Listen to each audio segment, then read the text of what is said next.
اعوذ باللہ من الشیطان الرجیم بسم اللہ الرحمن الرحیم السلام علیکم ناظرین، میں ہوں آپ کا میزبان Mirza Nadeem Baig, program views on news with Mirza Nadeem Baig میں۔ ناظرین محترم، آج کے خبر نامے کے ساتھ آپ کی خدمت میں حاضر ہوں۔ جیسے کہ آپ جانتے ہیں کہ ہمارے خبر نامے میں اسپین، یورپ اور دوسرے ملکوں کی خبریں بھی شامل ہوتی ہیں۔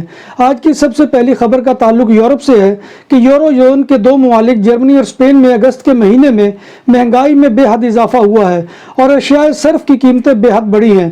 یورو کرنسی استعمال کرنے والے 19 یورپین ممالک میں سالانہ انفلیشن کی شرح 3% کے ساتھ 10 سال کی بلند ترین سطح پر پہنچ گئی ہے۔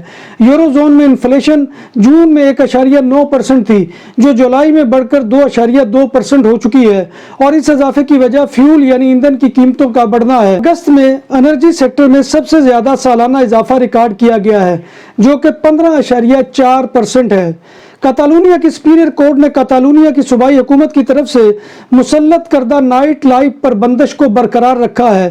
عدالت نے کاتالان حکومت کی جانب سے نائٹ لائف کی بندش کے ضمن میں دلائل کو شعبے کو بند رکھنے کے لیے کافی قرار دیا ہے۔ نائٹ لائف کی بندش کے خلاف اس شعبے سے وابستہ ورکرز نے اپیل دائر کر رکھی تھی اور پلاسا خیمے پر کیمپ لگا کر دھرنا بھی دے رکھا ہے۔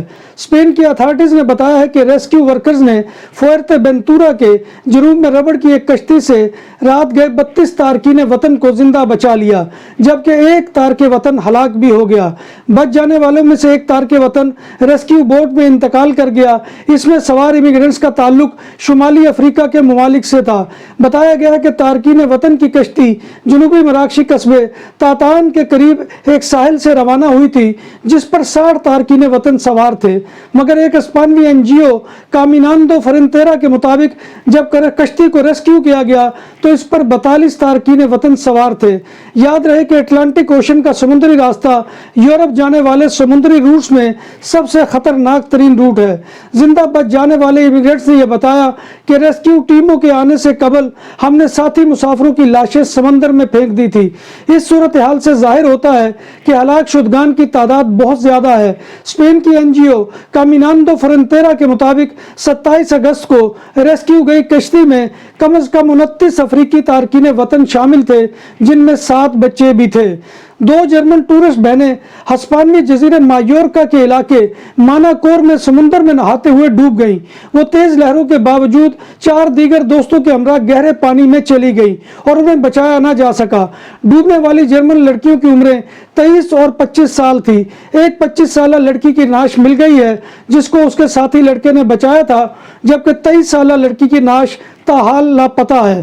کاتالونیا میں پولیس موسس اسکواڈرا نے ایک 55 سالہ شخص کو روڈ سیفٹی ایکٹ کی خلاف ورزی پر گرفتار کر لیا، جو لریدا کے تورے دے سیگری میں آپے دوست پر 230 کلومیٹر فی گھنٹہ کی رفتار سے گاڑی چلا رہا تھا، جبکہ یہاں سپیڈ لمٹ 120 کلومیٹر ہے۔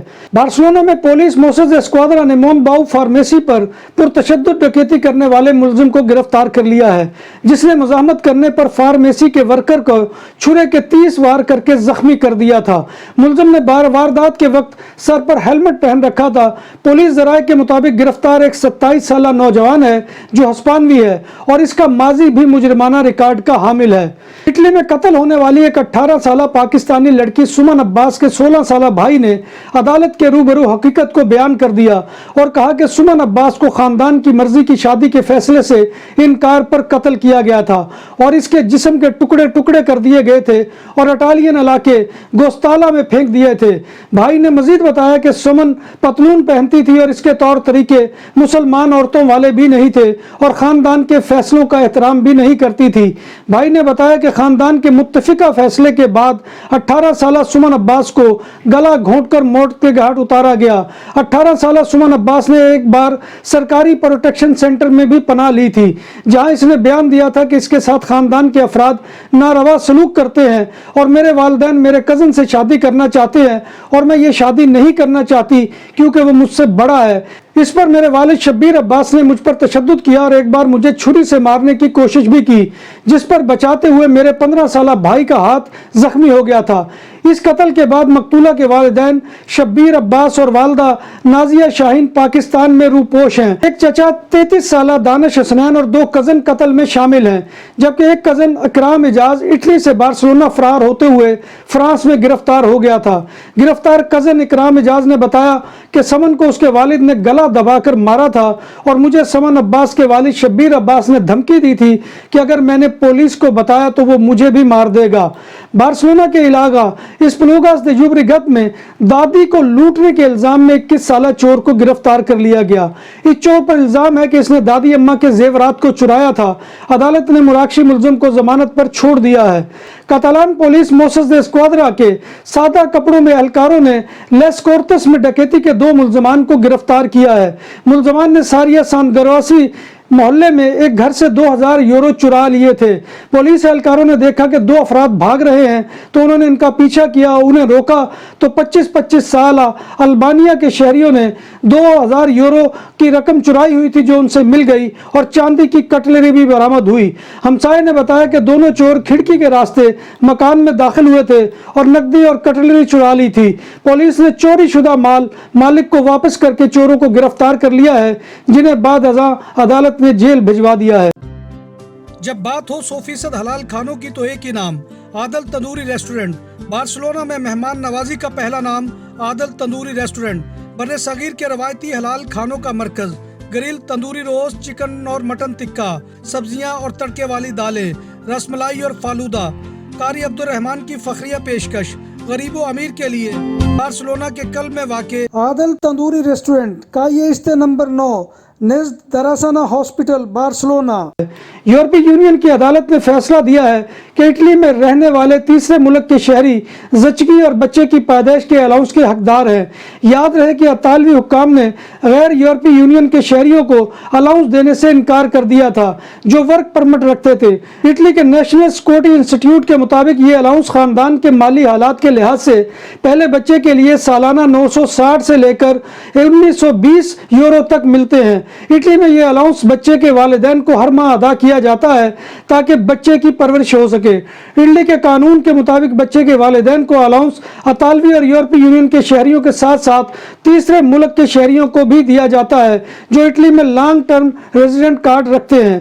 یونائٹڈ عرب ایمریٹس یعنی UAE کی نیشنل ایمرجنسی کرائسس اتھارٹی نے کہا ہے کہ ابو ظبی آنے والوں کے لیے کوارنٹین کی شرط کو ختم کر دیا گیا ہے اور صرف ویکسین شدہ افراد کوارنٹین سے مستثنیٰ ہوں گے۔ نیشنل ایمرجنسی کرائسس نے کہا ہے کہ مسافروں کو 48 گھنٹوں میں PCR کی منفی رپورٹ پیش کرنا ہوگی۔ نئے احکامات 5 ستمبر سے نافذ العمل ہوں گے۔ دنیا بھر میں کورونا وائرس سے متاثرہ افراد کی تعداد 21,92,82,805 تک جا پہنچی ہے، جبکہ اس موذی وائرس سے اموات 45,45,444 ہو گئی ہیں۔ کورونا وائرس کے دنیا میں 1,86,63,166 مریض ہسپتالوں، کوارنٹین مراکز میں زیر علاج اور گھروں میں آئسولیشن میں ہیں، جن میں سے 1,04,816 مریضوں کی حالت تشویشناک ہے، جبکہ 19,60,74,195 کورونا مریض صحت یاب بھی ہو چکے ہیں۔ دکانوں اور سپر مارکیٹس میں سیکورٹی کیمروں اور کیش رجسٹرار کی خرید و فروخت اور انسٹالیشن کے لیے ہم سے رابطہ کریں۔ عمدہ سروس اور معیار ہماری پہچان۔ ہمارا رابطہ نمبر 6438465515۔ بھارت میں گزشتہ 24 گھنٹوں میں 47,092 افراد میں کرونا وائرس کی تشخیص ہوئی ہے۔ کسی ایک دن میں کرونا وائرس کے کیسز کے اعتبار سے یہ گزشتہ 2 ماہ کی بلند ترین سطح ہے۔ دوسری جانب بھارتی حکومت نے ملک کے دیہی علاقوں میں ویکسین کی ایک بڑی مہم کو شروع کر دیا ہے۔ امریکی شہر نیو یارک میں ریکارڈ بارشوں اور سیلاب کے نتیجے میں کم از کم 7 افراد ہلاک ہو گئے ہیں۔ نیو یارک ریاست کے گورنر اور سٹی میئر نے اس تناظر میں ہنگامی حالت کے نفاذ کا اعلان کر دیا ہے۔ یورپ کے ڈیٹا پروٹیکشن کمیشن نے واٹس ایپ پر 22.5 کروڑ یورو کا جرمانہ عائد کیا ہے۔ یہ جرمانہ واٹس ایپ شہریوں کے ڈیٹا پروٹیکشن قوانین پر عمل درآمد میں ناکامی پر کیا گیا ہے۔